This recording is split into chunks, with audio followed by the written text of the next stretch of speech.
இன்றைக்கு சரித்திரத்தினால் நிரூபிக்கப்படும் கிறிஸ்தவம் என்ற தலைப்பிலே செய்தியை கொடுக்கிறேன்.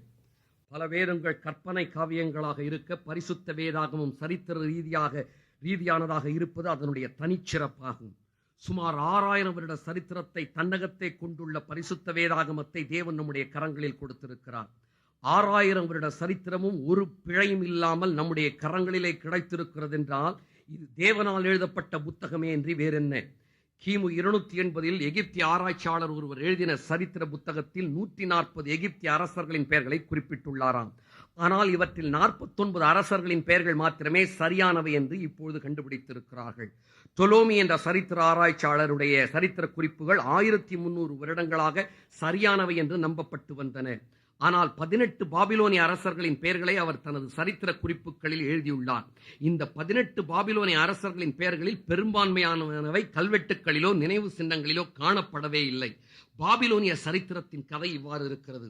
ஆனால் பரிசுத்த வேதாகமத்தில் இஸ்ரவேலையும் யூதாவையும் ஆண்ட அரசர்களின் 40 பேர்களின் பெயர்கள் குறிப்பிடப்பட்டுள்ளன. இவர்கள் காலத்தில் வாழ்ந்த 26 அந்நிய அரசர்களின் பெயர்களும் குறிப்பிடப்பட்டுள்ளன. 40 அரசர்களின் பெயர்களும் புதைபொருள் சரித்திர ஆராய்ச்சிகளின்படி ஒரு எழுத்து கூட குறைபடையாமல் சரியா இருப்பதுடன் சரியான வரிசையிலே இருப்பதும், இவர்களுடைய நாட்களில் மற்ற தேசத்தை ஆண்ட அந்நிய அரசர்களின் காலத்திற்கேற்ப சரியா இருப்பதும் 6000 வருட சரித்திரமும் எந்த ஒரு பிழையும் இன்றி எழுதப்பட்டிருக்கிறது என்பதை நமக்கு தெரிவிக்கிறது. நமது கரங்களில் தேவன் கொடுத்த பரிசுத்த வேதாகமம் 6000 வருட சரித்திரத்தை ஒரு சிறிய தவறு இல்லாமல் நமக்கு அளித்திருக்கிறது என்றால் இதை எழுதினவர் பரிசுத்த ஆவியானவரே என்பது தெளிவாகிறது. இதற்கான எண்ணிறந்த சான்றுகளை என்னால் உங்களுக்கு அளிக்க முடியும். சர் வில்லியம் ராம்சே என்ற ஒரு சரித்திர ஆராய்ச்சியாளர் கிறிஸ்தவர் அல்லாதவர். அபர்டீன் பல்கலைக்கழகத்தில் பேராசிரியராயிருந்தவர். சான்றுகளும் விளக்கங்களும் பல்கலைக்கழகங்களின் பெயர்களும் ஆராய்ச்சியாளர்களுடைய பெயர்களோடு தான் நான் சான்றுகளை வழங்கிக் கொண்டிருக்கிறேன். இவர் பரிசுத்த வேதாகமத்தை ஆராய்ச்சி செய்ய விரும்பினார். இவர் லூக்காவினுடைய அப்போஸ்தல நடபடிகளின் புத்தகம் சரித்திர ரீதியாக எழுதப்படவில்லை என்று கருதினார். இதற்கு எதிராக நான் ஆராய்ச்சி செய்து லூக்கா சரியான கருத்துக்களை தெரிவிக்கவில்லை என்று நான் ஆராய்ச்சி செய்ய போகிறேன் என்று ஆரம்பித்தார். எனவே அவர் சின்ன ஆசியாவில் புதைபொருள் ஆராய்ச்சிகளை தொடர்ந்தார். ஆராய்ச்சிகள் செல்ல செல்ல செல்ல ஒவ்வொரு ஆராய்ச்சியாய் முடிக்கும் போது பார்த்தால் லூக்காவினுடைய சரித்திர குறிப்புகள் அனைத்தும் சரியாயிருக்க கண்டார். அப்போஸ்தல நடவடிக்கைகளின் புத்தகத்தை எழுதின லூக்காவினுடைய குறிப்புகள் தவறானவை என்பதை ஆராய்ச்சி செய்வதற்காக தற்செயலாக புதிய ஏற்பாட்டை வாசிக்க ஆரம்பித்தவர் அப்போஸ்தல நடவடிக்கைகள் சரியாயிருக்க கண்டது மாத்திரமல்ல, புதிய ஏற்பாட்டிலே ஆண்டவராகிய இயேசு கிறிஸ்துவே தேவன் என்று கண்டுகொண்டார், ரட்சிக்கப்பட்டார், மனமாற்றப்பட்டார். பிறகு என்ன, 20 புதைபொருள் ஆராய்ச்சி புத்தகங்களை இயேசு கிறிஸ்துவே தேவன் என்பதற்கு ஆதாரமாக எழுதி முடித்தார். சிந்தனை உள்ள மூளை உள்ள யாரும் நன்றாய் சிந்தித்து கிறிஸ்தவத்தை அணுகுவார்கள் என்றால் கிறிஸ்தவம் அவர்களை மாற்றும். எத்தனை ஆராய்ச்சியாளர்கள் இவ்வாறு மாற்றப்பட்டார்கள் என்பதை என்னால் சொல்ல முடியும். இன்னொரு ஆராய்ச்சியாளருடைய குறிப்பை நான் உங்களுக்கு சொல்ல போகிறேன். இவருடைய பெயரை தெரிந்து கொள்ளுங்கள். இவருடைய பெயர் ராபர்ட் டிக் வில்சன். 15 வருடங்களுக்கு நான் மொழிகளை ஆராய்ச்சி செய்ய போகிறேன். அடுத்த 15 வருடங்களுக்கு பழைய ஏற்பாட்டை நான் ஆராய்ச்சி செய்ய போகிறேன். அடுத்த 15 வருடங்களுக்கு நான் படித்த ஆராய்ச்சிகளை வெளிப்படுத்த போகிறேன் என்று தீர்மானித்தார். 15 வருடங்களுக்கு 26 மொழிகளை கற்றார் Robert Dick Wilson. Greek, Latin, French, Germany, Hebrew, Italy, Spanish, Portuguese, Aramaic, Syria, Arabic, Babylonian, Ethiopic, எகிப்திய மொழி, கோஆப்டிக் மொழி, பெர்ஷியன் மொழி, ஆர்மீனியன் என்று சுமார் 26 மொழிகளில் டிக் வில்சன் தேர்ச்சி பெற்றார் 15 வருடங்களில். ராபர்ட் டிக் வில்சனுடைய குறிப்பை மாணவ பருவத்திலேயே அவர் தீர்மானத்தை செய்துவிட்டார். 15 வருடங்களுக்கு பரிசுத்த வேதாகமத்தோடு இணைக்கப்பட்டிருக்கிற மொழிகளை நான் படிக்கப் போகிறேன். அடுத்த 15 வருடங்களுக்கு பழைய ஏற்பாட்டை நான் ஆராய்ச்சி செய்ய போகிறேன். அடுத்த 15 வருடங்களுக்கு என்னுடைய ஆராய்ச்சிகளை வெளிப்படுத்த போகிறேன். இன்றைக்கு அவருடைய ஆராய்ச்சி கண்டுபிடிப்புகள் எல்லாம் வெளியாகி கொண்டிருக்கின்றன. அவருடைய முடிவான கருத்தை வாசிக்கிறேன். கவனமாய் பிடித்துக் கொள்ளுங்கள் இருதயத்திற்குள்ளே. பரிசுத்த வேதாகமத்தின் உண்மையான தன்மையை முழுவதுமாய் ஆராய்ந்து அறியக்கூடிய அளவுக்கு அறிவு படைத்த மனிதன் உலகில் யாருமே கிடையாது. மறுபடியும் சொல்லுகிறேன், பழைய ஏற்பாட்டை 15 வருடமும் 26 மொழிகளை 15 வருடமும் படித்த ராபர்ட் டிக் வில்சன் தெரிவிக்கிறார், பரிசுத்த வேதாகமத்தின் உண்மையான தன்மையை முழுவதுமாக ஆராய்ந்து அறியக்கூடிய அளவுக்கு அறிவு படைத்த மனிதன் உலகில் யாருமே கிடையாது. உலகத்தின் தலைவிதி இந்த புத்தகத்தில் எழுதப்பட்டிருக்கிறது. ஆகையால் தான் அமெரிக்க ஜனாதிபதியாகிய ரொனால்ட் ரீகன் தெரிவித்தார், உலகத்தில் நம்ம எதிர்நோக்கி இருக்கிற எல்லா பிரச்சனைகளுக்குமான பதில் பரிசுத்த வேதாகமத்தின் 2 அட்டைகளுக்கு நடுவே உண்டு, அதற்காக நாம் அதில் பார்க்க வேண்டும், அவ்வளவே என்று சொன்னார். ஜார்ஜ் வாஷிங்டன் சொன்னார், பரிசுத்த வேதாகமும் தேவனும் இல்லாமல் தேசத்தை சரியான முறையில் ஆட்சி செய்ய முயலாது. பாரத தேசத்தின் தந்தையாக கருதப்படுகிற மகாத்மா காந்தியடிகள் சொன்னார், எத்திசையில் செல்லுவது என்ற முடிவெடுக்க முடியாத சந்தர்ப்பங்கள் எனக்கு பல சமயங்கள் உண்டாகி இருக்கின்றன, உங்களுக்கும் உண்டாகி இருக்கும். அப்போதெல்லாம் பரிசுத்த வேதாகமத்தை நோக்கியே நான் திரும்பி இருக்கிறேன். பரிசுத்த வேதாகமத்தின் புதிய ஏற்பாடு கூறும் வார்த்தையிலிருந்து என்னுடைய சூழ்நிலைக்கு தேவையான பலனை நான் பெற்றுக்கொண்டேன். அல்லேலூயா, அல்லேலூயா. சர் ஐசக் நியூட்டன் சொல்லுகிறார், உலகத்தின் சிறந்த புத்தகங்கள் எல்லாம் உயிர் பெற்று ஒரு மகாநாட்டிற்கு அழைக்கப்படும் என்றால், உலக புத்தகங்கள் எல்லாம் மகாநாட்டிற்கு அழைக்கப்பட்டால், பரிசுத்த வேதாகமம் அந்த மகாநாட்டின் அரங்கத்திற்குள் நுழைந்தவுடன் எல்லா புத்தகங்களும் அது முன்பாக கீழே விழுந்து விடுமா. யாரால் வருத்தப்பட்டால் சர் ஐசக் நியூட்டனிடம் போய் வருத்தப்படுகிறார். அவர் சொன்னது அது, நான் சொல்லவில்லை. சரித்திர ரீதியான புத்தகம் பரிசுத்த வேதாகமம். சரித்திர ரீதியான பரிசுத்த வேதாகமத்தின் சான்றுகளை என்னால் அடுக்கிக் கொண்டே போக முடியும்.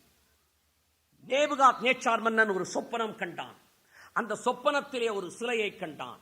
அந்த சிலை பசும் பொன்னாய் இருந்தது. இதற்கு விளக்கம் என்னவென்று தானியேலை கேட்டான். தானியேல் சொன்னான், இது உம்முடைய ராஜ்யம் என்று சொன்னான். அந்த சிலையின் புயங்கள் வெள்ளியினால் இருந்தன. இது எது என்று கேட்டான். இது உமக்கு பிறகு எழும்ப போகிற ராஜ்யம் என்றான் தானியேல். என்ன இது 2 புயங்கள்? 2 வல்லரசுகள் உமக்கு பிறகு எழும்ப போகின்றன. தலை பொன்னாய் இருந்தது பாபிலோனிய சாம்ராஜ்யம், புயங்கள் வெள்ளியாய் இருந்தது மேதிய பெர்சிய சாம்ராஜ்யம். அப்படியே எழும்பினது. அதனுடைய சிலையின் தொடைகள் வெண்கலமாயிருந்தன. இது என்ன? அடுத்த சாம்ராஜ்யம். யார் இந்த சாம்ராஜ்யம்? கிரேக்க சாம்ராஜ்யம். வேதம் உலகத்தில் எந்த சரித்திர சாம்ராஜ்யங்கள் எழும்பும் என்று சொன்னதோ அந்த சாம்ராஜ்யங்கள் தான் எழும்பின. வெண்கலத்திற்கு ஒப்பான கிரேக்க சாம்ராஜ்யம் உலகத்தில் எழும்பினது. அலெக்சாண்டருக்கு முடிசூட்டு விழாவிலே கிரீடத்தை வைத்த போது வெண்கலத்தினால் தான் கிரீடத்தை வைத்துக் கொண்டானாம். வேதவசனத்திலே அலெக்சாண்டரை வெண்கலத்திற்கு தான் ஒப்பிட்டிருக்கிறார்கள். வெண்கலத்திற்கு ஒப்பான கிரேக்க சாம்ராஜ்யம் எழும்பியது. கிரேக்க சாம்ராஜ்யத்திற்கு பிறகு யார் எழும்புவார்கள்? இரும்பை போன்ற ரோம சாம்ராஜ்யம் எழும்பும். மகா அலெக்சாண்டரை குறித்து சரித்திர புத்தகத்திலே தான் நான் படித்திருக்கிறேன்.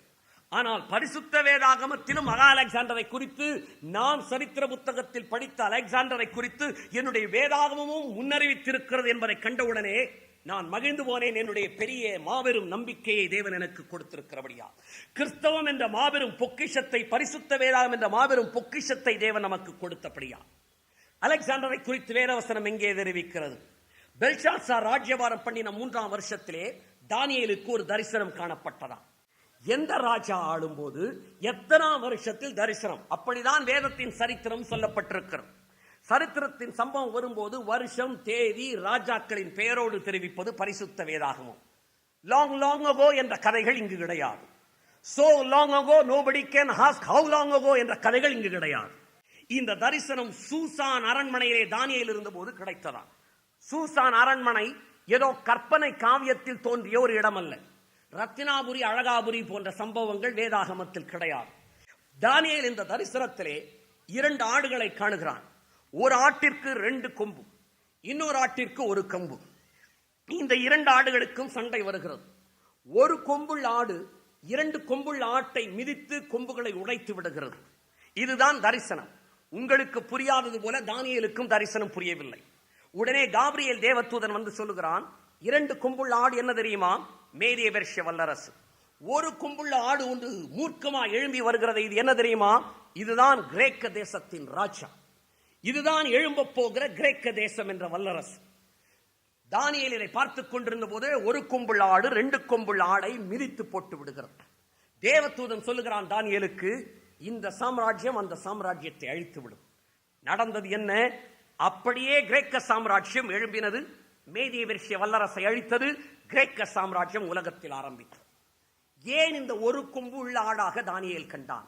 கிரேக்க தேசத்தின் சின்னங்கள் எங்கேயாவது பார்த்திருப்பீர்கள் என்றால் பாருங்கள், ஆடுதான் கிரேக்க தேசத்திற்கு சின்னம். என் தேவன் தீர்க்க தரிசனத்தை உரைக்கும் போது இன்றைய சரித்திர நாள் குறிப்பின் படி உரைத்திருக்கிறார். ஒரு கொம்புள்ள ஆடாக அவன் எழும்பினானான். வேதவசனம் சொல்லுகிறது, இந்த ஒரு கொம்புள்ள ஆடாக தோன்றினவன் இந்த தேசத்தின் முதலாம் ராஜா என்று சொல்லப்பட்டிருக்கிறது. இந்த கொம்பிற்கு என்ன நடந்தது, இந்த கொம்பு யார் என்பதையும் வேதவசனம் தெரிவிக்கிறது. இந்த கொம்பு பலன் கொண்டிருக்கும் பொழுது இந்த கொம்பு திடீரென்று முறிந்து விடுகிறான். முறிந்தவுடனே 4 கொம்புகள் அங்கே எழும்புகின்றனவா. சரித்திரத்தில் நடந்ததா? வேதவசனம் காவியமா, கற்பனையா, கட்டுக்கதையா, புலவனின் மனதில் உண்டானதா, அல்லது உலகத்தை எல்லாம் சிருஷ்டித்த தேவனுடைய இருதயத்தில் உருவான சரித்திரம்? நடந்தது என்ன?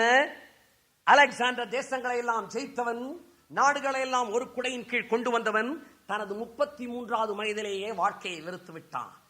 அவன் மரண தருவாயிலே அவனை போய் கேட்டார்கள், அலெக்சாண்டர் அவர்களே, உன்னுடைய மாபெரும் சாம்ராஜ்யத்தை யாருக்கு கொடுப்பது? வேதவசனத்திலே தானியேலுக்கு வெளிப்படுத்தப்பட்டிருக்கிறது, அவனுடைய சாம்ராஜ்யம் அவனுடையவர்கள் அல்லாதவர்களுக்கு கடந்து செல்லும் என்று தேவன் தெரிவித்திருக்கிறார். What is prophecy? History written in advance is prophecy. சரித்திரம் நடந்த பிறகு எழுதுகிறவர்கள் சரித்திர ஆராய்ச்சியாளர்கள். சரித்திரம் நடைபெறுவதற்கு முன்னதாக எழுதுகிறவர் என் ஆண்டவர். அந்த ஆண்டவரை தான் நாம் தேவன் என்று பெற்றிருக்கிறோம். அந்த ஆண்டவரை தேவன் என்று பெற்ற இந்த ஜனத்தை காட்டிலும் பாக்கியமும் சீரை பெற்ற ஜனம் வேறு எதுவா இருக்க முடியும்? இந்த ஒரு கொம்பு முறிந்தவுடனே 4 கொம்புகள் எழும்பினவாம். அலெக்சாண்டர் மனம் வெறுத்து மரண தருவாயிலே இருக்கும்போது அவனை கேட்ட உடனே சொன்னானா, என்னுடைய ராஜ்யம் பலவானுக்கே கடந்து செல்ல வேண்டும். என்னுடைய ராஜ்யத்தை என்னுடைய பிள்ளைகளுக்கு அல்ல, என்னுடைய 4 தளபதிகளுக்கு பகுத்து விடுங்கள். அப்படியே அலெக்சாண்டர் மரித்தவுடனே அவனுடைய 3 மனைவிகள், 2 பிள்ளைகள், 1 தம்பி, அவனுடைய மனைவி, அலெக்சாண்டரின் தாய் எல்லாருமே 15 வருடத்திற்குள்ளாய் மரித்து விட்டார்கள். அவனுக்கு அலெக்சாண்டர் என்ற ஒரு கொம்பு முறிந்தவுடனே 4 தளபதிகளுக்கு கிரேக்க சாம்ராஜ்யம் பகுக்கப்பட்டது. வேதவசனம் சொன்னது கிரேக்க சாம்ராஜ்யம் 4ஆய் பகுக்கப்படும் என்று. அப்படியே பகுக்கப்பட்டது. லைசிமாக்கஸ், காசண்டர், செல்யூக்கஸ், டொலோமி என்ற 4 பேருக்கு கிரேக்க சாம்ராஜ்யம் வேதத்தின் சரித்திரத்தின் படி பகுக்கப்பட்டது. உங்கள் சிந்தனை தூண்டத்தக்கதாக சொல்லுகிற இந்த செல்யூக்கஸ் நிக்கேடார் தான் இந்தியா வரைக்கும் சண்டை ஓட்டு வந்தவன். 2ஆம் சந்திரகுப்த மௌரியருடன் போர் புரிந்து பூற்றவர். பின்னர் தன் மகளை நமது இந்திய அரசனுக்கு திருமணம் செய்து கொடுத்தவர். இந்த செல்யூக்கஸ் நிக்கேடார் தான் 4 கொம்பில் 1 கொம்பு என்று என்னுடைய வேதத்தின் தீர்க்க தரிசனம் எழுதி வைத்திருக்கிறது. இது 3ஆம் வகுப்பு சரித்திர பாடம். 3ஆம் வகுப்பு சரித்திர பாடத்தை 3000 வருடங்களுக்கு முன்னரே எழுதி வைத்திருப்பது என்னுடைய பரிசுத்த வேதாகமம். கரங்களை தட்டி தேவனை சோத்தரிப்போமா? அல்லேலூயா சொல்லி தேவனை சோத்தரிப்போமா? இயேசு ராஜா வாழ்க என்று சொல்லி ஸ்தோத்தரிப்போமா? இந்த கிரேக்க சாம்ராஜ்யத்தின் ராஜாவாகி அலெக்சாண்டரை வேதவசனம் தெரிவித்திருக்கிறதே, அலெக்சாண்டருக்கு இவனை குறித்து முன்னறிவிக்கப்பட்டது வேதத்தில் சொல்லப்பட்டிருக்கிறது தெரியுமா? அலெக்சாண்டர் ராஜ்யங்களை எல்லாம் ஜெயித்துக் கொண்டு வரும்போது ஒரு சமயம் அவனுடைய சேனையானது எருசலேமை கைப்பற்றுவதற்காக எருசலேமுக்கு முன்பாக பாளையம் இறங்குகிறது. எருசலேமில் உள்ள இஸ்ரவேலர் எல்லாம் பயந்து நடுங்கி எருசலேமின் தேவாலயத்தில் பலியிட்டு தேவனை நோக்கி கூப்பிடுகிறார்கள். அப்போது பிரதான ஆசாரியனாய் இருந்தவன் எருசலேமிலே ஜாடுவா என்பவன். இவன் யூதர்களை கூப்பிட்டு சொல்லுகிறான், நாளை நாம் நேரடியாக அலெக்சாண்டரை சந்திக்க போகிறோம் என்று சொல்லுகிறான். அடுத்த நாள் எருசலேமின் கதவுகளை திறக்கிறான். எல்லா யூதர்களையும் லேவியரையும் அழைத்துக் கொண்டு ஒரு பெரிய ஊர்வலமாக மகா அலெக்சாண்டரை சந்திக்க புறப்படுகிறான். மகா அலெக்சாண்டரை சந்திக்க இஸ்ரவேலின் லேவிய பரிவாரம் கடந்து செல்லுகிறது. அலெக்சாண்டர் தன்னுடைய சிங்காசனத்தில் வீற்றிருந்து பார்த்துக் கொண்டிருக்கிறான். தூரத்திலே லேவியருடைய பரிவாரம் அந்த ஆரம்பரத்தோடு வந்து கொண்டிருக்கிறது. பார்த்த அலெக்சாண்டர் தன்னுடைய சிங்காசனத்தை விட்டு இறங்குகிறான். ஓடி போய் இஸ்ரவேலின் தேவனாகிய பிரதான ஆசாரியனை தழுவிக்கொள்ள அலெக்சாண்டர் ஓடுகிறான். அந்த பிரதான ஆசாரியனிடத்தில் நெருங்கும் போது பார்த்தால் பிரதான ஆசாரியனாகிய ஜாடுவாவினுடைய தலையிலே கர்த்தருக்கு பரிசுத்தம் என்ற பட்டயம் கட்டப்பட்டிருக்கிறது. இதை பார்த்தவுடனே அலெக்சாண்டர் அதை அப்படியே தாழ விழுந்து பணிந்து கொள்ளுகிறான்.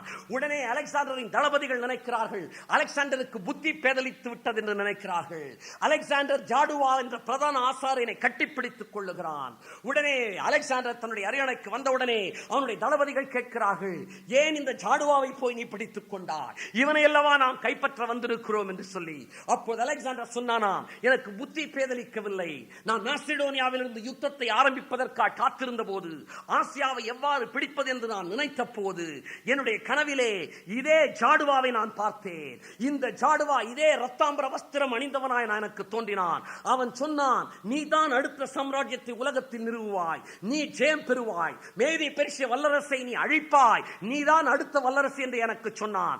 நான் சொப்பனத்தில் கண்ட அதே ஜாடுவாவை என் கண் முன்னதாக வர நான் கண்ட உடனே நான் அவனை போய் தழுவிக்கொண்டே, மகா அலெக்சாண்டர் சொன்ன வார்த்தைகளை சொல்லுகிறேன், ஜனமே சிந்தியுங்கள். அவன் சொன்னானா, நான் ஜாடுவாவாகிய பிரதான ஆசாரியனை பணியவில்லை, இந்த ஜாடுவாவிற்கு பிரதான ஆசாரிய பட்டத்தை கொடுத்த இஸ்ரவேலின் தேவனைத்தான் நான் பணிந்து கொண்டே, ஜாடுவாவையோ தழுவிக்கொண்டேன் என்று சொன்னானாம். அன்பு சகோதரனே சகோதரியே, கிறிஸ்தவம் சரித்திர ரீதியானது. இதற்கு சான்று என்று கேட்கிற இதயங்களுக்கு பதில் சொல்லுகிறேன். சரித்திர உலகம் அறிந்த பிளேவியஸ் ஜோசிபஸ் தம்முடைய புத்தகத்தின் ஆன்டிக்விட்டிஸ் ஆஃப் தி ஜூஸ் என்ற இவ்வளவு பெரிய புத்தகத்தில் இந்த சம்பவத்தை குறித்திருக்கிறார். பிறகு நடந்தது என்ன தெரியுமா? ஜாடுவா அலெக்சாண்டரை அழைத்துக் கொண்டு எருசலேம் தேவாலயத்திற்கு கொண்டு சென்றானா. அலெக்சாண்டர் அவர்களே, உங்களை குறித்து எங்கள் தீர்க்கதரிசி முன்னறிவித்திருக்கிறார். தானியேல் தீர்க்கதரிசன புத்தகத்திலே உன்னை குறித்து முன்னறிவிக்கப்பட்டிருக்கிறது.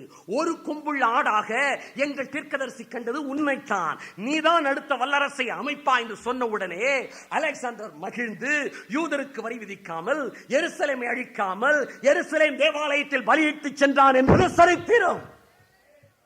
அன்பு சகோதரனே சகோதரியே, கிறிஸ்தவம் சரித்திர ரீதியானது. எத்தனை சரித்திர சான்றுகள் உனக்கு தேவை? பரிசுத்த வேதாகமம் சரித்திரம் என்பதற்கு நேரத்தின் கட்டுப்பாட்டில் ஒரு சில குறிப்புகளை மாத்திரம் சொல்லுகிறேன். எசேக்கியா என்ற ராஜாவுக்கு எதிராக சனகரிப் என்ற ஒரு ராஜா யுத்தத்திற்கு எழும்பி வந்ததாக வேதவசனம் தெரிவிக்கிறது. வேதவசனத்தில் நடக்கிற இந்த சம்பவத்தை நடந்த சம்பவமாய் சொல்லப்பட்டிருக்கிற இதை குறித்து மிகவும் ருசிகரமான ஒரு தகவலை தெரிவிக்கிறேன். இந்த சனகரிப்பை குறித்து தெரிந்து கொள்ளுங்கள். இவன் பாபிலோனில் இருந்து புறப்பட்டவன். சனகரிப்பின் ஆவிதான் இன்றைக்கும் கிரியை செய்து கொண்டிருக்கிறது. உலகத்தில் யுத்தத்திற்கு நெருக்கிக் கொண்டிருக்கிறது. யுத்தம் வெடிக்கக்கூடிய சூழ்நிலைக்கு இந்த பாபிலோனில் இருந்து எழும்பினே அசுத்தாவியே காரணம். சனகரிப்பை தூண்டிவிட்டது, நேபுகாத் நேச்சாரை தூண்டிவிட்டது, இப்பொழுதும் தூண்டிவிடுகிறது. வெகு சீக்கிரத்திலே இதே பாபிலோனில் இருந்து அந்தி கிறிஸ்துவை தூண்டிவிடப் போகிறது. அதே ஆவி. வேதவசனம் சொல்லுகிறது, எசேக்கியா ராஜாவின் 14ஆம் வருஷத்திலே அசிரிய ராஜாவாகிய சனகரிப் எசேக்கியாவிற்கு எதிராக படையெடுத்து வந்தான் என்று வேதம் தெரிவிக்கிறது. சனகரிப் யூதாவின் பட்டினங்கள் பலவற்றை கைப்பற்றினான். கைப்பற்றின உடனே எசேக்கியா ராஜா அவனுக்கு கப்பம் செலுத்த ஒத்துக்கொள்ளுகிறான். எசேக்கியா ராஜா அனுப்பின கப்பத்தினால் திருப்தி அடையாத சனகரிப் எருசலேமை தாக்குவதற்காக அவனுடைய படைகள் எருசலேமை சுற்றி பாளையம் இறங்குகின்றன. இது வேத சரித்திரம், உலக சரித்திரம். சரித்திர சான்றுகள் வேண்டுமென்றால் என்னால் அதிகமாய் உங்களுக்கு தர முடியும். சரித்திரம் அறிந்தவர்கள் புரிந்து கொள்வீர்கள். சனகரிப்பின் சேனை எருசலேமை சுற்றி பிடித்திருக்கிறது. எருசலேமை முற்றுகையிடப் போகிறது. இஸ்ரவேலின் 46 நகரங்களை நான் கைப்பற்றினேன் என்று சொல்லி சனகரிப் ஒரு குறிப்பை எழுதி வைத்திருக்கிறான். இது எக்ஸகனல் கிளே பிரிசம் என்று கல்வெட்டாக கண்டுபிடிக்கப்பட்டிருக்கிறது. கவனியுங்கள் ஒரு குறிப்பை. இஸ்ரவேலின் 46 நகரங்களை நான் கைப்பற்றினேன் என்று சனகரிப் எழுதியிருக்கிறான். ஆனால் எருசலேமை குறித்து அவன் என்ன எழுதியிருக்கிறான் தெரியுமா? எசேக்கியா ராஜாவையோ அவனது நகரத்திலே நான் சிறைபிடிக்கப்பட்ட பறவை போல காவல் வைத்தேன். அவனது எருசலேம் நகரத்திலிருந்து வெளியே வந்தவர்களை உபத்திரவப்படுத்தினேன். அவனது எருசலேம் நகரை பலப்படுத்த அவன் உதவி பெற்றிருந்த அராபியர்கள் அவனை விட்டு ஓடிவிட்டனர். நான் எசேக்கியாவின் மேல் கப்பத்தை நியமித்தேன் என்று சனகரிப் ராஜா எழுதி வைத்திருக்கிறான். கவனியுங்கள், இஸ்ரவேலின் 46 நகரங்களை கைப்பற்றினேன் என்று சொல்லுகிற சனகரிப் எருசலேமை கைப்பற்றினதாக சொல்லவில்லை, முற்றுகையிட்டான் என்று மாத்திரம் சொல்கிறான். கிறிஸ்தவர்கள் கவனித்துக் கொள்ளுங்கள், உங்களுக்கும் பேசிக் கொண்டிருக்கிறேன். ஏன் சனகரிப் எருசலேமை கைப்பற்ற முடியவில்லை? வேத சரித்திரமும் உலக சரித்திரமும் தீர்க்க தரிசனமும் என்ன சொன்னது? இதனுடைய ரகசியம் என்ன விளக்கப் போகிறேன் கேளுங்கள். சனகரிப் எருசலேமை கைப்பற்றினதாக கல்வெட்டில் இல்லை. சனகரிப்பின் சேனை எருசலேமை சுற்றி பாளையம் இறங்கின உடனே எசேக்கியா ராஜா உடனே எருசலேம் தேவாலயத்தில் போய் தேவனுக்கு நேராக முறையிடுகிறான். சனகரிப்பின் ராணுவ தளபதியாகிய ரப்சாக்கே எருசலேமின் அலங்கத்தில் நின்று சொல்லுகிறான், சரணடைந்து விடுங்கள், சனகரிப்பின் ராணுவம் வந்துவிட்டது, சரணடைந்து விடுங்கள் என்று சொல்லுகிறான். ஆனால் எசேக்கியா ராஜா தேவனை நோக்கி அபயமிட்ட உடனே தம்முடைய தீர்க்கதரிசியாகிய ஏசாயாவின் மூலமாக அவர் தெரிவித்து அனுப்புகிறார், இந்த சனகரிப் எருசலேமை அவன் தாக்க மாட்டான், ஒரு அம்பு கூட எருசலேமுக்குள் வராது, எருசலேமுக்குள் சனகரிப் நுழைவதில்லை என்று சொல்லி கர்த்தர் தம்முடைய தீர்க்கதரிசியின் மூலமாக தெரிவிக்கிறார். தீர்க்கதரிசனம் இவ்வாறு சொல்லுகிறது, சரித்திரம் சனகரிப் எருசலேமை முற்றுகையிட்டான் என்று தெரிவிக்கிறது. ஆனால் நடந்தது என்ன? அப்படியே எருசலேம் சனகரிப்பினால் கைப்பற்றப்படவில்லை. சனகரிப் எருசலேமை தாக்கவில்லை, அவன் திரும்பி சென்று விட்டான். காரணம் என்ன? சனகரிப் ஏன் கடந்து போய்விட்டான் என்றால், அவன் முற்றுகையிட்டிருந்த அன்று ராத்திரியிலே சம்பவித்தது என்னவென்றால், கர்த்தருடைய தூதன் புறப்பட்டு சனகரிப்பாகிய அசிரியனுடைய பாளையத்திலே ஒரே தூதன் 1,85,000 பேரும் சங்கரிக்கப்பட்டு விட்டார்கள். ஒரே ராத்திரியிலே சனகரிப் எருசலேமை பிடிக்க முடியவில்லை. காரணம் என்ன? தேவன் உரைத்தார், இந்த சனகரிப் எருசலேமுக்குள் நுழைவதில்லை என்று சொல்லி. ஏசாயா சொன்னான் நுழைவதில்லை என்று. கல்வெட்டு சொல்லுகிறது எருசலேமுக்குள் சனகரிப் நுழையவில்லை என்று சொல்லி. ஒரே இரவிலே 1,85,000 பேர் சங்கரிக்கப்பட்டார்களே, இதற்கு ஆதாரம் உண்டா? கேட்கிறவர்களுக்கு பதில். சமீபத்திலே லாகிஸ் நகரத்திலே ஸ்டார்கே என்ற ஆராய்ச்சியாளர் ஆராய்ச்சி செய்தார். ஒரு மாபெரும் கல்லறையை கண்டுபிடித்தார்கள். அந்த மாபெரும் கல்லறையிலே ஒரே அறையில் ஒரே இடத்தில் 2000 எலும்புக்கூடுகள் அடக்கம் பண்ணப்பட்டிருந்ததை கண்டுபிடித்தார்கள். ஆராய்ச்சியாளர்கள் ஆராய்ச்சி செய்த போது இது சனகரிப்பின் காலத்தைச் சேர்ந்த சனகரிப்பினுடைய ராணுவ வீரர்களுடைய கல்லறை என்பதை கண்டுபிடித்திருக்கிறார்கள். அது மாத்திரமல்ல, இந்த 2000 எலும்புக்கூடுகளும் அவசரமாக அடக்கம் பண்ணப்பட்டிருக்கின்றன என்பதை கவனித்தார்கள். காரணம் என்ன, ஏன் என்று அவர்கள் வியந்த போது பரிசுத்த வேதாகமம் பதிலளிக்கிறது, அன்று ராத்திரியிலே 1,85,000 பேரை தேவதூதன் சங்கரித்தான் என்று சொல்லி புதைபொருள் ஆராய்ச்சி இன்றைக்கு பதில் கொடுத்து விட்டது. ஆராய்ச்சியாளர்கள் தகவல் தெரிவித்திருக்கிறார்கள், இந்த 1,85,000 பேரும் சனகரிப்பின் ராணுவ வீரர்களாய் மரித்தவர்களாய் இருக்கலாம். அதனால்தான் இவர்களை அவசரமாக புதைத்து விட்டு சென்றிருக்கிறார். 1,85,000 பேர் செத்தால் மெதுவாகவா புதைப்பார்கள்? அவசரமாகத்தான் புதைத்திருப்பார். ஆராய்ச்சியாளர்களுடைய கருத்தை சொல்லுகிறேன். அவர்கள் சொன்னார்கள், கவனியங்கள், அற்புதத்தின் தொடர்கதை அது. அற்புதம், கிறிஸ்தவம் அற்புதத்தின் மார்க்கம். அல்லேலூயா! அது அற்புதத்தின் மார்க்கம். அற்புதம் முடிவதில்லை, தொடர்கிறது. 1,85,000 போர் வீரர்களை அவசரமாக புதைத்து விட்டு சென்றார்களே. புதைபொருள் ஆராய்ச்சியாளர்கள் என்ன தெரிவித்திருக்கிறார்கள் என்றால், ஆராய்ச்சி செய்த போது இந்த போர் வீரர்கள் எல்லாம் ஒரே இரவிலே திடீரென்று கொள்ளை நோயினால் மரித்திருக்கிறார்கள் என்று சொல்லி. கொள்ளை நோயினால் தான் மரித்திருக்கிறார்கள். தேவதூதன் சங்கரித்தான் என்று வேதம் சொல்லுகிறது. ஆம், தேவதூதன் சங்கரித்தான் என்று வேதம் சொல்லுகிறது. கொள்ளை நோயால் மரித்ததை ஒரே இரவிலே 1,85,000 பேருக்கு கொள்ளை நோயை அனுமதித்து தேவன் எதிரியின் பாளையத்தை சிதறடித்தார். அது மாத்திரமல்ல, அற்புதம், 1,85,000 பேரை எருசலேம் நகரத்தின் வாயிலிலே வாரிக்கொண்டு போன கொள்ளை நோய் எருசலேமுக்குள் நுழையாதது அற்புதத்திலும் அற்புதம். அல்லேலூயா, அல்லேலூயா! சனகரிப்பின் சேனையில் 1,85,000 பேர் கொள்ளை நோயினால் வாரிக்கொள்ளப்பட்டது அற்புதம். 1,85,000 பேரை வாரிக்கொண்ட கொள்ளை நோய் எருசலேமுக்குள் நுழையாதது அற்புதத்திலும் அற்புதம். என்னுடைய தேவனுடைய அற்புதங்களின் தொடர்ச்சி, தொடர்கதைதான். இஸ்ரவேல் புத்திரருக்கு செங்கடல் பிரிந்தது அற்புதம். அதே செங்கடல் எகிப்தியரை அழித்து போட்டது அற்புதத்தில் அற்புதம். எத்தனை சாட்சிகள் தேவை? அழிக்க முடியும். சரித்திர பூர்வமானது பரிசுத்த வேதாகம். சனகரிப் எருசலேமை கைப்பற்றவில்லை என்பதை வேதவசனம் தெளிவாக முன்னறிவித்து விட்டது. சரித்திரத்தின்படியே புதைபொருள் ஆராய்ச்சி பதில் கொடுத்து விட்டது. பாபேல் கோபுரம் சம்பவம். பாபிலு என்ற இடத்திலே சினையார் என்ற தேசத்திலிருந்து ஒரு கோபுரம் எழும்பினது. இந்த கோபுரம் தேவனுக்கு எதிராக எழும்பினது. வேதவசனம் இதை குறித்து ஆதியாகமம் 11ஆம் அதிகாரத்தில் சொல்லியிருக்கிறது. கவனியுங்கள், தேவ ஜனமே, இன்றைக்கு எழும்ப போகிற யுத்தமாக பேசப்படுகிறது. வெடிக்கலாம், வெடிக்காமல் போகலாம். ஆனால் இந்த யுத்தத்தின் ஆவி எழும்பி இருக்கிறதே சினேயார் தேசத்திலிருந்து எழும்பினது. இதற்குள்ள ஒப்புவமையை ஆவிக்குரியவர்கள் கண்டு கொள்ளட்டும். ஏனென்றால் மறுபடியும் இதே ஆவி எழும்ப போகிறது. சனகரிப்பை தூண்டிவிட்ட ஆவி, நேபுகாத் நேச்சாரை தூண்டிவிட்ட ஆவி, அந்தி கிறிஸ்துவை தூண்டிவிடப் போகிற ஆவி, அதுதான் இன்றைக்கு யுத்தத்தை தூண்டிவிட்டுக் கொண்டிருக்கிறது. கேளுங்கள், பாபேல் என்ற இடத்திலிருந்து கோபுரத்தை கட்ட வேண்டும், தேவனுக்கு எதிராக எழும்ப வேண்டும் என்ற ஒரு திட்டம் வந்தது. ஆதியாகமம் 11ஆம் அதிகாரத்தில் வானளாவக்கூடிய கோபுரம் கட்டப்பட்டதாக வேதவசனம் தெரிவிக்கிறது. இதை நிம்ராத் என்பவன் கட்டினான் என்று வேதவசனம் சொல்கிறது. இந்த நிம்ராதினாவி, சனகரிப்பினாவி, அந்தி கிறிஸ்துவினாவி, நேபுகாத் நேச்சாரினாவி தான் கிரியை செய்து கொண்டிருக்கிறது. இந்த நிம்ராது தான் இந்த பெரிய இந்த பாபேல் கோபுரத்தை கட்டினதாக வேதவசனம் தெரிவிக்கிறது. இன்றைக்கு சரித்திர ஆராய்ச்சியாளர்கள் பாபேல் கோபுரத்தை ஆராய்ச்சி செய்ய ஆரம்பித்தார். இதற்கான சரித்திர தகவல்களை திரட்ட ஆரம்பித்தார்கள். வேதம் சொன்ன பாபேல் கோபுரம் கட்டப்பட்டதா?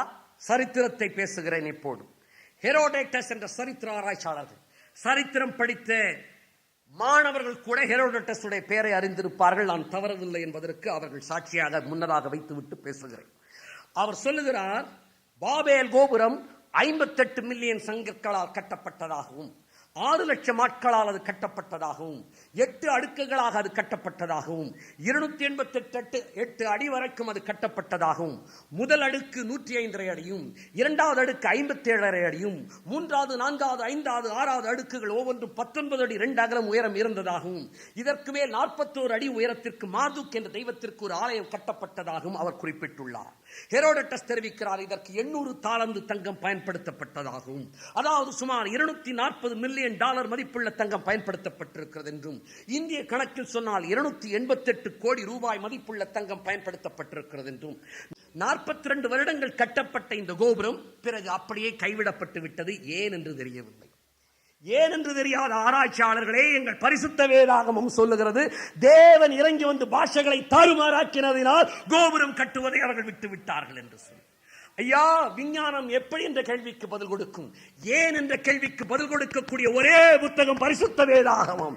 Science can tell you how, only my Bible can tell you why, brother. ஏன் என்ற கேள்விக்கு பதில் கொடுக்கக்கூடியது பரிசுத்த வேதாகமம். பாபேல் கோபுரத்தில் தேவன் பாஷைகளை தாறுமாறாக்கின போது என்ன நடந்தது என்றால், பாஷைகளே அங்குதான் உருவாயின. அதுவரைக்கும் ஒரே பாஷை தான் உலகத்தில் இருந்தது. எல்லாரும் ஒரே பாஷை பேசினதினால் கோபுரத்தை எளிதில் கட்டினார்கள். ஆனால் எல்லாருடைய பாஷைகளை தேவன் அங்கு தோற்றுவிக்க பண்ணினதினால் ஒருவர் பேசுவது இன்னொருவருக்கு புரியாமல் போக பாபேல் கோபுரம் கட்டுவதை விட்டுவிட்டார்கள். மேக்ஸ் முல்லர் தெரிவிக்கிறார், மொழிகள் எல்லாம் ஒரே இடத்திலிருந்து ஒரே சமயத்தில் உருவாயின என்று சொல்லி. மொழிகளை ஆராய்ச்சி செய்கிறவர்களுக்கு பெயர் பைலாலஜிஸ்ட் என்பதாகும். ஆல்ஃபிரட் ரொபெட்டி என்ற மொழி ஆராய்ச்சியாளர், பைலாலஜிஸ்ட், தெரிவிக்கிறார், உலகத்தின் மொழிகள் எல்லாம் ஒரே இடத்திலிருந்து ஒரே சமயத்தில் உருவாகி இருக்கின்றது. எந்த மொழி எப்போது ஆரம்பித்தது என்பதை நமக்கு ஏற்ற மாதிரி நாம் நம்முடைய வசதிப்படி சொல்லிக் கொள்ளுகிறோம். ஆனால் சரித்திர ஆராய்ச்சியாளர்கள் சொல்லுகிறார்கள், உலகத்தின் மொழிகள் எல்லாம் ஒரே இடத்திலிருந்து ஒரே சமயத்தில் உருவாகி இருக்கின்றன. காரணம் எப்படி, ஏன் என்று தெரியவில்லை என்று சொல்லி. ஆனால் பரிசுத்த வேதாகமம் தெரிவிக்கிறது, பாஷைகள் பாபேல் கோபுர சம்பவத்திற்கு பிறகுதான் எழும்பின என்று சொல்லி. அதற்கு முன் ஒரே பாஷை தான் இருந்தது. என் தேவன் இறங்கி வந்து பாஷைகளை தாறுமாறாக்கினதினால் தான் பாஷைகளே உண்டாயின. ஏன் பாஷை ஒரே இடத்தில் உருவாயினது, ஏன் பாஷை ஒரே சமயத்தில் உருவாயினது என்று வியக்கின்ற பைலாலஜிஸ்டுகளே, ஏன் பாஷை ஒரே இடத்திலிருந்து உருவாயினது என்று கேட்கிற மொழி ஆராய்ச்சி வல்லுநர்களே, ஏன் என்ற கேள்விக்கு பதில் சொல்லக்கூடியது எங்கள் பரிசுத்த வேதாகமம் தான். ஏனென்றால் எங்கள் தேவன் பாஷைகளை தாறுமாறாக்கினார், இன்றைக்கு நவமானதாகவும் மாற்றி இருக்கிறார் அந்நிய பாஷை அடையாளத்துடன். இந்த பாபேல் கோபுர சம்பவம் நடந்ததுதான். இதை புதைபொருள் ஆராய்ச்சியாளர்களும் ஆராய்ச்சி செய்திருக்கிறார்கள். இதற்கும் தேவையானதை நான் சொல்லத்தான் போகிறேன். பாபேல் கோபுரம் கட்டப்பட்ட இடத்தில் புதைபொருள் ஆராய்ச்சியாளர்கள் ஆராய்ச்சி செய்த போது சமீபத்திலே ஒரு கல்வெட்டு ஒன்றை கண்டுபிடித்தனர். கல்வெட்டின் குறிப்பை வாசிக்கப் போகிறேன். இந்த கோபுரத்தை கட்டுவது தேவனுடைய கோபத்தை தூண்டினது. எனவே தேவன் அவர்கள் கட்டினதை இடித்து போட்டார். அக்கோபுரத்தை கட்டினவர்களை பூமியின் மேல் சிதறி போக பண்ணினார். ஐயா, பரிசுத்த வேதாகமம் அல்ல, கல்வெட்டு குறிப்பு. எந்த இடத்தில் கண்டெடுக்கப்பட்டது? பாபேல் கோபுரம் இருந்த கட்டப்பட்ட இடத்தில் கண்டுபிடிக்கப்பட்ட கல்வெட்டு. அது மாத்திரமல்ல, இந்த பாபேல் கோபுரம் இருந்த இடத்திற்கு அருகிலே ஒரு பெரிய சமவெளியை கண்டுபிடித்தார்கள். இதுதான் தூரா என்ற சமவெளி என்று ஆராய்ச்சியாளர்கள் கண்டறிந்திருக்கிறார். இந்த தூரா சமவெளியிலே தான் பொற்சிலையை நிறுத்தினான் நேபுகாத் நேச்சார். எல்லாரும் வணங்க வேண்டும் என்று சொல்லி கட்டளையிட்டான்.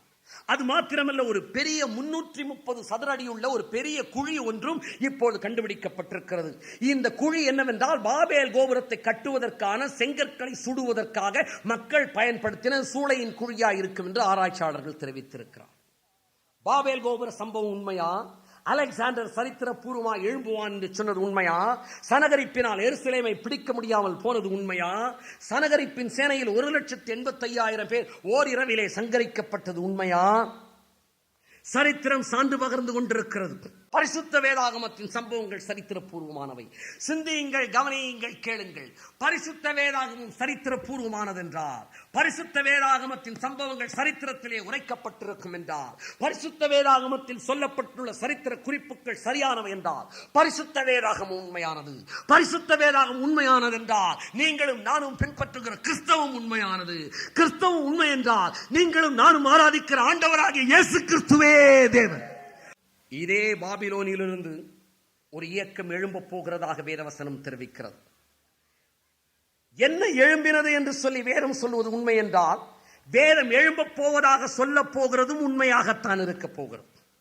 இந்த பாபேல் கோபுரம் இருந்த இடத்திலிருந்து சகரியா 5:9 முதல் 11 வரையிலான வசனங்களிலே நான் கண்களை ஏறெடுத்து பார்த்தேன். 2 ஸ்திரீகளை கண்டேன். அவர்களுக்கு நாரையின் சட்டைகளை ஒத்த சட்டைகள் இருந்தன. அவர்கள் சட்டைகளில் காற்று இருந்தது. இவர்கள் மரக்காலை பூமிக்கும் வானத்துக்கு நடுவாய் தூக்கி கொண்டு போனார்கள். நான் என்னோடு பேசின தூதனை நோக்கி, இவர்கள் மரக்காலை எங்கே கொண்டு போகிறார்கள் என்று கேட்டேன். அதற்கு அவர்கள் சினேயா தேசத்திலே அதற்கு ஒரு வீட்டை கட்டும்படி கொண்டு போகிறார்கள் என்று சொன்னார். எனவே சினேயா தேசத்திலே ஒரு வீடு கட்டப்படும். ஒரு மரக்காலை 2 ஸ்திரீகள் தூக்கி கொண்டு போனார்களாம். மரக்காலை ஸ்திரீகள் தூக்கி கொண்டு போகிற அடையாளம் எது என்பதை அறிவியலாளர்கள் போய் வீட்டிலே கொஞ்சம் சிந்தியுங்கள். சிந்தனையை தான் தூண்ட பேசுகிறது. இது எதை தெரிவிக்கிறது? நடைபெற போகிற, வெகு விரைவில் வரப்போகிற உலகத்தின் சர்வாதிகாரியாகிய அந்தி கிறிஸ்துவின் ஆட்சியை தெரிவிக்கிறது. இந்த அடையாளம் எது என்பதை நீங்கள் சிந்தித்தால் நீங்களே கண்டுகொள்ள முடியும். என் அன்பு சகோதரனே, சகோதரியே, கிறிஸ்தவம் சரித்திர ரீதியான சனகரிப்பின் இராணுவத்தில் ஏற்பட்ட அழிவை வேதவசனம் முன்னறிவித்திருக்கிறது. கிரேக்க சாம்ராஜ்யத்தின் அலெக்சாண்டருக்கு பிறகு யார் எழும்புவார்கள் என்பதை வேதவசனம் முன்னறிவித்திருக்கிறது. அவனது மகன்கள் அவனுடைய ராஜ்யத்தை பிடிக்க மாட்டார்கள் என்று வேதம் முன்னறிவித்தது. கிரேக்க சாம்ராஜ்யம் மேதிய பெர்சிய வல்லரசை அழித்துவிடும் என்று சொல்லி வேதம் முன்னறிவித்தது. பரிசுத்த வேதாகமத்தின் சம்பவங்கள் எல்லாம் சரித்திரம், சரித்திரம், சரித்திரம். ஒன்று முன்னெழுதப்பட்ட சரித்திரம், அல்லது சரித்திரம் சம்பவம் நடந்த போது எழுதப்பட்ட சரித்திரம். இயேசு கிறிஸ்து சரித்திர பூர்வமானவர். பரிசுத்த வேதாகமத்தின் சம்பவங்கள் சரித்திர பூர்வமானவை. சிந்தியுங்கள், கவனியுங்கள், கேளுங்கள். பரிசுத்த வேதாகமம் சரித்திர பூர்வமானது என்றார், பரிசுத்த வேதாகமத்தின் சம்பவங்கள் சரித்திரத்திலே உரைக்கப்பட்டிருக்கும் என்றார், பரிசுத்த வேதாகமத்தில் சொல்லப்பட்டுள்ள சரித்திர குறிப்புகள் சரியானவை என்றார், பரிசுத்த வேதாகமம் உண்மையானது. பரிசுத்த வேதாகம் உண்மையானது என்றால் நீங்களும் நானும் பின்பற்றுகிற கிறிஸ்தவம் உண்மையானது.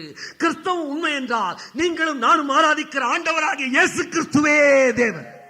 அல்லேலூயா. இந்த இயேசு கிறிஸ்து சரித்திர பூர்வமானவரா என்ற கேள்வியோடு செய்தியை தொடர்ந்து நான் முடிக்கப் போகிறேன்.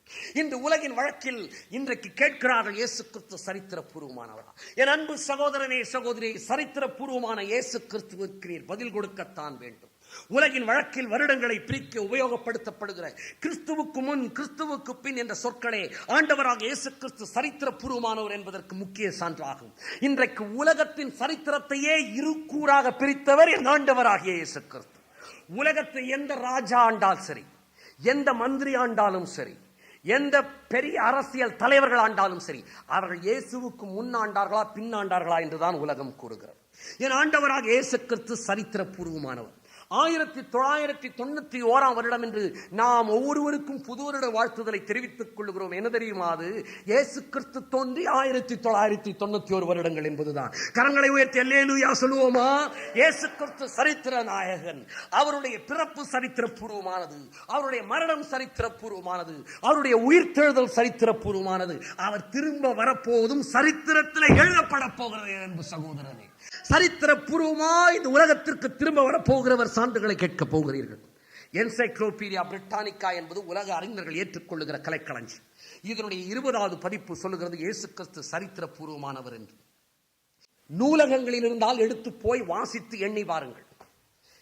The 20th edition of the Encyclopedia Britannica has devoted 20,000 words to explain and to tell the world about my Lord Jesus. என்னுடைய ஆண்டவராக இயேசு கிறிஸ்துவை உலகத்தின் அறிஞர்களுக்கு விவரிக்க என்சைக்ளோபீடியா பிரிட்டானிக்கா 20வது பதிப்பு 20,000 வார்த்தைகளை பயன்படுத்தி இருக்கிறது. சரித்திர பூர்வமான பெத்லகேமிலே அவர் முதல் முறையாக வந்தார். சரித்திர பூர்வமான எருசலேமிலே 2வது முறையாக வரப்போகிறார். கவனியுங்கள், என் ஆண்டவராக இயேசு கிறிஸ்து எப்பொழுது தோன்றினார்? வேதவசனம் சொல்லுகிறது அகஸ்டஸ் சீசர் காலத்திலே தோன்றினார். அகஸ்டஸ் சீசர் காலத்திலே ஏன் இயேசு தோன்றினார்?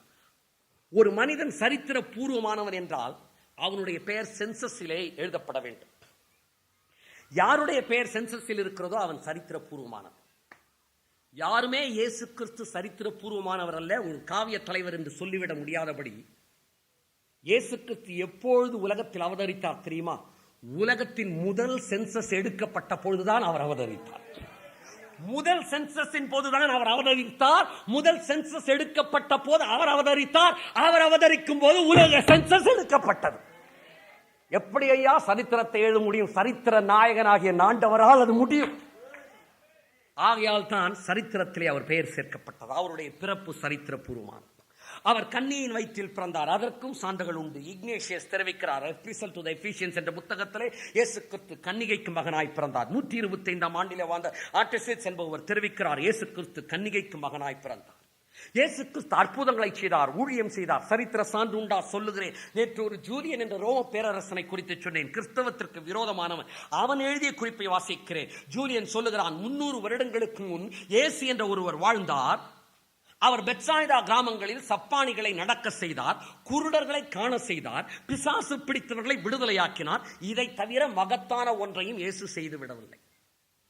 இந்த குறிப்பு சொல்லப்பட்டிருக்கிற விதத்திலேயே இந்த குறிப்பை எழுதினவன் கிறிஸ்தவத்திற்கு எதிரானவன் என்பது தெரிகிறது. எதிரிகளினாலும் சாட்சி பெற்றவர் என் ஆண்டவராகிய இயேசு கிறிஸ்து. அவர் பிறந்தது சரித்திரம். அவர் கன்னிகைக்கு மகனாய் பிறந்தது சரித்திரம். அவர் அற்புதம் செய்தது சரித்திரம். கிறிஸ்தவ மார்க்கம் சரித்திரமா? சின்ன ஆசியாவிலிருந்து பித்தினியா நாட்டைச் சேர்ந்த கவர்னராக இருந்தவர் பிளைனி என்பவர் எழுதின ராஜான் மன்னனுக்கு எழுதின கடிதத்தை வாசிக்கிறேன். கிறிஸ்தவ மார்க்கத்தைச் சேர்ந்த ஆண்களையும் பெண்களையும் சிறுவர்களையும் நான் கொலை செய்கிறேன்.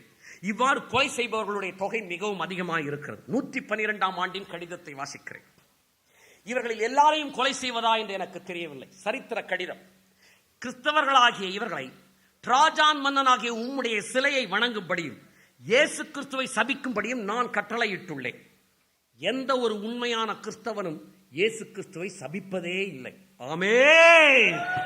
இந்த கிறிஸ்தவர்கள் செய்கின்ற குற்றம் என்னவென்றால், கிறிஸ்தவர்களின் குற்றத்தை கிறிஸ்தவர்களை கவனியுங்கள். இந்த கிறிஸ்தவர்கள் செய்கின்ற குற்றம் என்னவென்றால், ஒவ்வொரு வாரமும் ஒரு குறிப்பிட்ட நாளிலே அதிகாலையில் ஓரிடத்தில் இவர்கள் கூடி இயேசு கிறிஸ்துவை துதிக்கும் பாடல்களை மாறி மாறி பாடி தாங்கள் இனி எந்த குற்றமும் செய்வதில்லை என்றும் ஒழுக்கக்கேடான காரியங்களையோ விசுவாச துரோகமான காரியங்களையோ செய்வதில்லை என்றும் உறுதி எடுத்துக் கொள்வதே இவர்கள் செய்கிற குற்றமாகும். இதுதான் கிறிஸ்தவத்தை குறித்து எழுதப்பட்டிருக்கிற சரித்திர குறிப்பு. கிறிஸ்தவம் உண்மையானது என்பதற்கான சான்றுகளை தெரிவித்துக் கொண்டிருக்கிறேன். இன்னும் சான்றுகள் தேவையா? கவனியுங்கள். நீரோ மன்னன் காலத்தில் ரோமாபுரியின் தீ விபத்திற்கு காரணமானவர்கள் என்று கிறிஸ்தவர்கள் அநியாயமாய் குற்றம் சாட்டப்பட்டு சித்திரவதை செய்யப்பட்டார்கள்.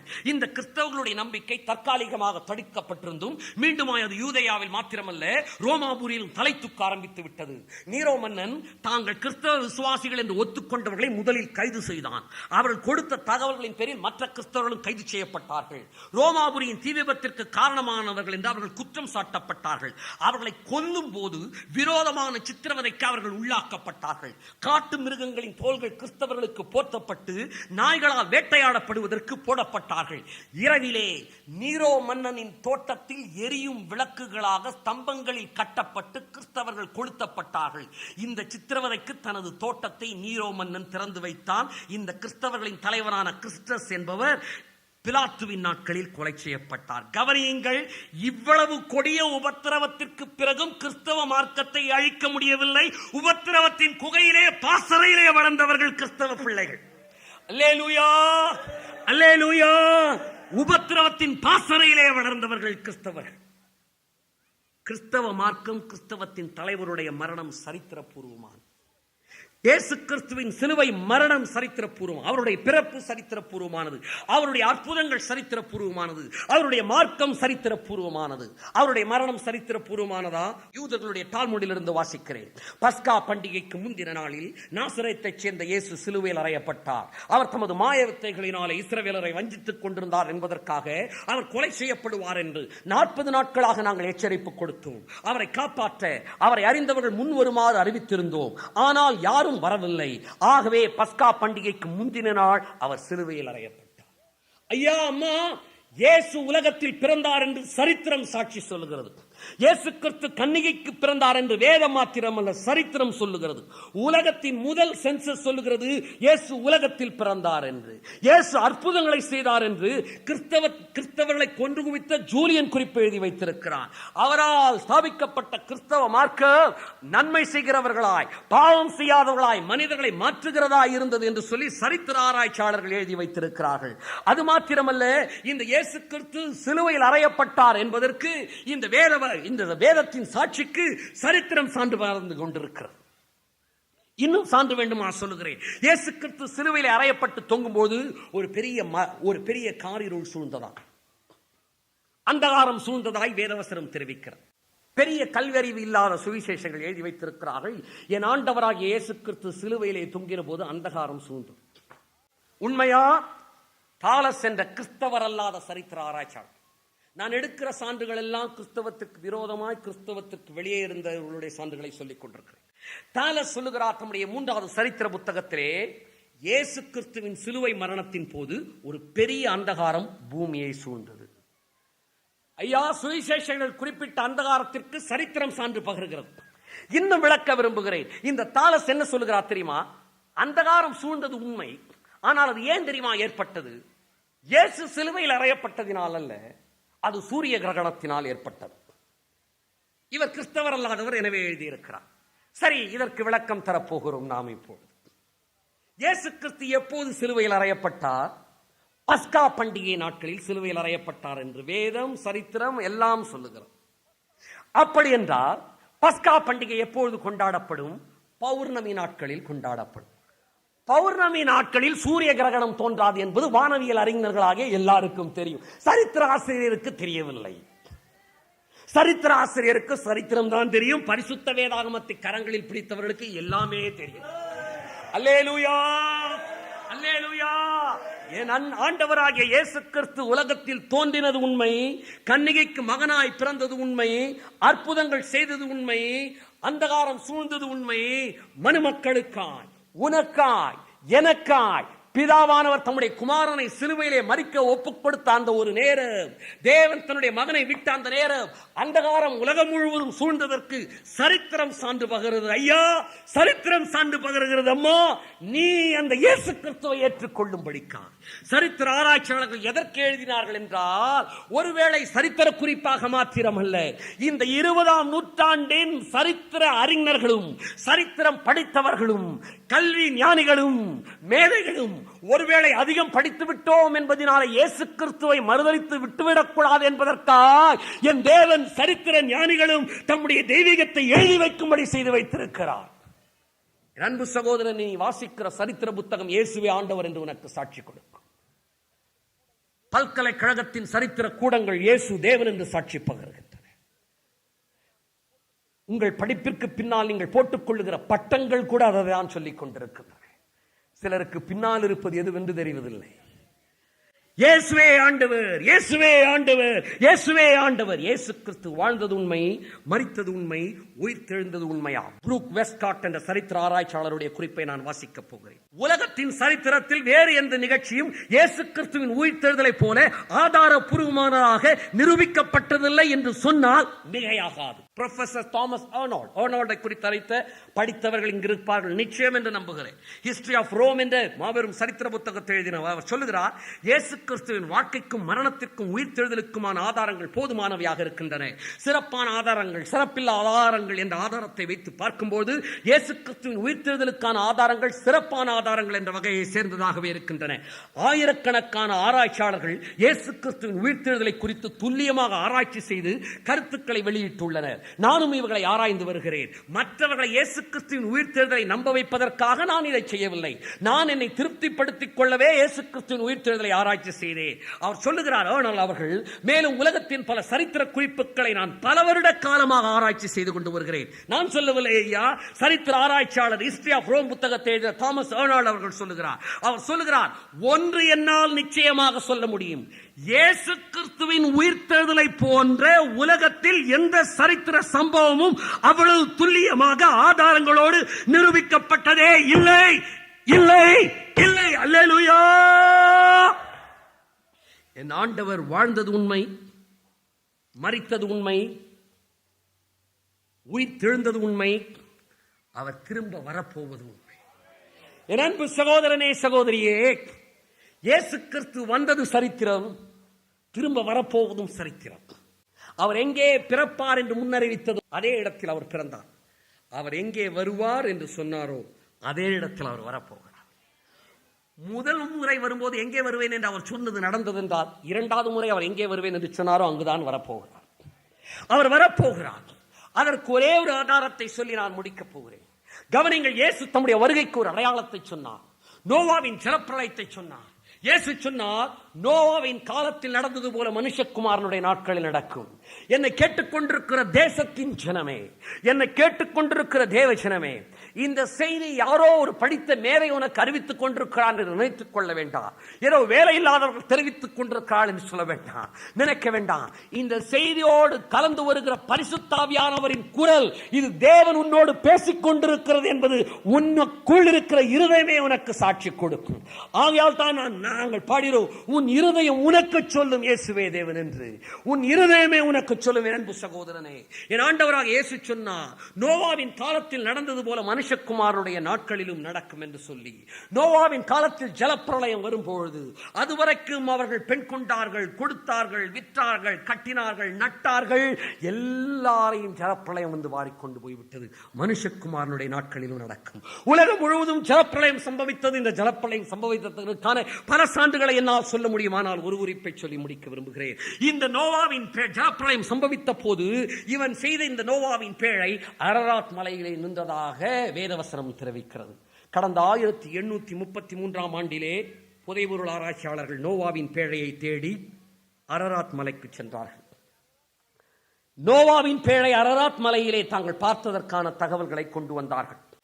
இந்த பேழை அரராத் மலையிலே இருப்பதாக ஆராய்ச்சியாளர்கள் இன்னும் ஆராய்ச்சிகளை தொடரப் போகிறார்கள். கடந்த 1955 ஆண்டு ஃபெர்டினாண்ட் நவாரா என்ற 2 பிரெஞ்சு நாட்டைச் சேர்ந்த ஆராய்ச்சியாளர்கள் நோவாவின் பேழையை தேடி அரராத் மலைக்கு சென்றபோது ஒரு மரத்துண்டை அரராத் மலையிலே கண்டெடுத்தார்கள். இந்த செய்திகள் நியூ ஏடன், ஸ்ட்ரா ஸ்ட்ரைப்ஸ், லைஃப், இந்தியன் எக்ஸ்பிரஸ் உடைய நம்முடைய தேசத்து பத்திரிகைகள், தினமணி பத்திரிகைகளிலும் வெளியாகி உள்ளது. அரராத் மலையிலே அந்த இடத்தில் எல்லாம் பனி மூடப்பட்டிருக்கும், மரங்களே வளருவதில்லை. மரத்துண்டை கண்டவர்கள் ஆராய்ந்து பார்த்தார்கள். அது கைகளினால் இழைக்கப்பட்டதாக இருந்தது, கீழ் பூசப்பட்டதாக இருந்தது. போர்டெக்ஸ் பல்கலைக்கழகத்தில் கொண்டு வந்து கொடுத்தார்கள். போர்டெக்ஸ் பல்கலைக்கழகம் ஆராய்ச்சி செய்து இது பல்லாயிரம் வருடங்களுக்கு முற்பட்டது என்று தெரிவித்திருக்கிறது. இது கீழ் சேர்க்கப்பட்டிருக்கிறது, இம்ப்ரெக்னேட்டட் வித் என்று சொல்லப்பட்டிருக்கிறது. இவ்வாறு கீழ் சேர்க்கப்பட்டு இது செய்யப்பட்டிருக்கிறது, கைகளினால் இழைக்கப்பட்டிருக்கிறது என்று போர்டெக்ஸ் பல்கலைக்கழகம் தெரிவித்திருக்கிறது. எனவே நோவாவின் பேழையிலிருந்து எடுக்கப்பட்ட மரத்துண்டாக இருக்கும் என்று ஆராய்ச்சியாளர்கள் தன்னுடைய ஆராய்ச்சியை மறுபடியும் நோவாவின் பேழையை அரராத் மலையிலே கண்டுபிடிப்பதற்காய் தொடரப் போகிறார்கள். என் அன்பு சகோதரனே, சகோதரியே, என் ஆண்டவராக இயேசு கிறிஸ்து சொன்னார், நோவாவின் காலத்தில் நடந்தது போல மனுஷகுமாரனுடைய காலத்தில் நடக்கும். என் ஆண்டவராக இயேசு கிறிஸ்து சொன்னார், யுத்தங்களையும் யுத்தங்களின் செய்திகளையும் கேட்பீர்கள், அப்பொழுது முடிவு வரும் என்று சொல்லி. நோவாவின் ஜலப்பிரளயம் உண்மை என் அன்பு சகோதரனே. நோவாவின் பேழை அரராத் மலையிலே ஆராய்ச்சியாளர்கள் தேடிக் கொண்டிருக்கிறார்கள். உடன்படிக்கை பெட்டி தேடப்பட்டுக் கொண்டிருக்கிறது. இந்த ஆதாரங்கள் எல்லாம் வந்து கொண்டிருப்பதின் காரணம் என்ன தெரியுமா? பல வருடங்களுக்கு முன்னதாக இப்படிப்பட்ட சுவிசேஷம் பிரசங்கிக்கப்படவில்லை. ஏன் புதைபொருள் ஆராய்ச்சி ஆதாரங்கள், ஏன் விஞ்ஞான ஆதாரங்கள், ஏன் சரித்திர ஆதாரங்கள்? என் ஆண்டவராக இயேசு கிறிஸ்து சொன்னார், ராஜ்யத்தின் சுவிசேஷம் உலகமெங்கும் பிரசங்கிக்கப்படும், அப்பொழுது முடிவு வரும் என்று சொல்லி. ஒரு மொழிபெயர்ப்பில் என்ன சொல்லப்பட்டிருக்கிறது தெரியுமா? This gospel shall be preached with evidence and then the end shall come. இந்த சுவிசேஷம் ஆதாரத்தோடு உலகமெங்கும் பிரசங்கிக்கப்படும், அப்போது முடிவு வரும் என்று வேதவசனம் தெரிவித்தது. என் அன்பு சகோதரனே, ஐயா அம்மா, இந்த செய்தியை கேட்டுக் கொண்டிருக்கிற நீ, ஏன் இந்த செய்தி உனக்கு அறிவிக்கப்படுகிறது என்றால், ஆதாரத்தோடு அறிவிக்கப்படுவதற்கு காரணம் என்னவென்றால், என் ஆண்டவராக இயேசு கிறிஸ்து வருவதற்கு முன்னதா எல்லா ஆதாரங்களையும் தேவன் வெளிப்படுத்திக் கொண்டிருக்கிறார். ரகசியங்கள் எல்லாம் வெளியாகி கொண்டிருக்கின்றன. கடைசி காலத்தின் ஆதாரங்கள் எல்லாம் வெளிவந்து கொண்டிருக்கின்றன. என் அன்பு சகோதரனே, சகோதரியே, புதைபொருள் ஆராய்ச்சியின் ஆதாரங்களை உனக்கு தெரிவித்தேன், சரித்திர ஆதாரத்தை தெரிவித்தேன், விஞ்ஞான ஆதாரத்தை தெரிவித்தேன். நாட்டிற்கு சென்றார், கடைக்கு சென்றார், தேசத்தில் சென்றார், உண்மையானதுதான் தேவை என்று நீங்கள் கேட்கிறீர்கள். கிறிஸ்தவம் உண்மையா என்பதை நிரூபித்துக் கொண்டிருக்கிறேன். உண்மையானது எது என்று தேடும்போது அதை கண்டுகொள்ளலாம். ஆனால் ஒன்று தெரிந்து கொள்ளுங்கள், உண்மையானது ஒன்றே ஒன்றுதான் இருக்க முடியும். இதை புரிந்து கொண்டால் நீங்கள் புத்திசாலி. என் அன்பு சகோதரனே, உண்மை ஒன்றே, உண்மை ஒன்றே. அதனால்தான் உலகத்தின் 5 பில்லியன் மக்களில் பெரும்பான்மையானோ இந்த உண்மைக்காக உயிர் கொடுக்க காத்திருக்கிறார்கள். உலகத்திலேயே ரத்த சாட்சிகளை அதிகமாக கொடுத்த இயக்கம் எது தெரியுமா? என்னுடைய கிறிஸ்தவத்தின் இயக்கம் தான். 33 லட்சம் ரத்த சாட்சிகளை கொடுத்தது. காரணம் என்ன தெரியுமா? உண்மை, இது சத்தியம், இது சத்தியம் என்பதினால். என் ஆண்டவராக இயேசு கிறிஸ்துவே, அவரே உண்மை உள்ள தேவன். என் அன்பு சகோதரனே, உனக்கு ஒரு ஆத்மீக தாகம் உனக்கு உண்டு. உனக்கு தாகம் எடுக்கும் போது உனக்கு தேவையானது தண்ணீர். ஐயா, தண்ணீரம்மா, ஐயோ, தாகம் எடுக்கும் போது தேவையானது தண்ணீர். தாகம் எடுக்கும் போது தண்ணீரை தவிர வேறு எது கொடுத்தாலும் தாகம் அடங்கவே அடங்காது. நீ தான தர்மங்கள் செய்யலாம், என்னென்னவோ முயற்சிகள் எடுக்கலாம், படிக்கலாம், பட்டம் வாங்கலாம். என் அன்பு சகோதரனே, உனக்குள் இருக்கிற தாகம் தண்ணீர் குடித்தால் தான் அடங்கும். ஒவ்வொரு மனிதனுக்குள்ளும் உண்மை தெய்வம் யார் என்ற தாகம் இருக்கத்தான் இருக்கிறது. அந்த தாகத்தை நீக்கக்கூடியவர் நான் ஆராதிக்கிற இயேசு கிறிஸ்து ஒருவர் மாத்திரமே. என் ஆண்டவராக இயேசு கிறிஸ்து சொன்னார், என்னிடத்தில் வருகிற ஒரு காலம் தாகம் அடைவதில்லை. நாம் சொல்லுகிறோம் உண்மையே வெல்லும் என்று சொல்லி. கிறிஸ்தவம் உண்மை என்றால், கிறிஸ்தவம் உண்மை என்றால் உண்மையே வெல்லும். என் ஆண்டவராக இயேசு கிறிஸ்து ஒருவர் மாத்திரமே உன் பாவங்களை மன்னிக்க கூடியவர். பட்டங்கள் பாவியை நீதிமான் ஆக்குவதில்லை, சட்டங்கள் பாவியை நீதிமான் ஆக்குவதில்லை. என் அன்பு சகோதரனே, உனக்குள் இருக்கிற தாகம் இன்றைக்கு உன்னை கொண்டு வந்திருக்கிறது. இந்த நேரம் தேவன் உன்னை சந்திப்பதற்காக கொண்டு வந்த நேரம். என் அன்புள்ள தாயே, நீ ஞானஸ்நானம் பெற வேண்டும், நீ ரட்சிக்கப்பட வேண்டும், பாரம்பரிய கிறிஸ்தவத்திலிருந்து நீ விடுபட வேண்டும். என் ஆண்டவராக இயேசு கிறிஸ்து உனக்குள் பிரவேசித்து உன்னை தம்முடைய ஆலயமாக மாற்ற விரும்புகிறார். என் அன்பு ஐயா, என் அன்புள்ள தம்பி, தங்கச்சி, நீ எங்கேயும் போக்கு சொல்ல முடியாதபடி திறந்த வெளியில் பகிரங்கமாய் இயேசுவே ஆண்டவர் என்று தெரிவிக்கிறேன். காரணம் என்ன தெரியுமா? உன்னை அவர் சந்திக்க விரும்புகிறார். நான் பிரசங்கிக்கிற இயேசு கிறிஸ்து காலிய தலைவர் அல்ல, கற்பனை புருஷன் அல்ல, துறவரின் வாயிலில் தோன்றியவர் அல்ல, சரித்திர புருஷர், சரித்திர விதமாய் தோன்றினவர், சரித்திரமாய் சிலுவையில் உனக்காய் மரித்தவர், உனக்காய் தரித்திரரானவர், உனக்காய் பாவமானவர், உனக்காய் வியாதிகளை மேற்கொண்டவர். அந்த இயேசு கிறிஸ்துவை ஏற்றுக்கொள்ள விரும்புவார் என்றார். உனக்காக நான் செபிக்க விரும்புகிறேன். Please subscribe.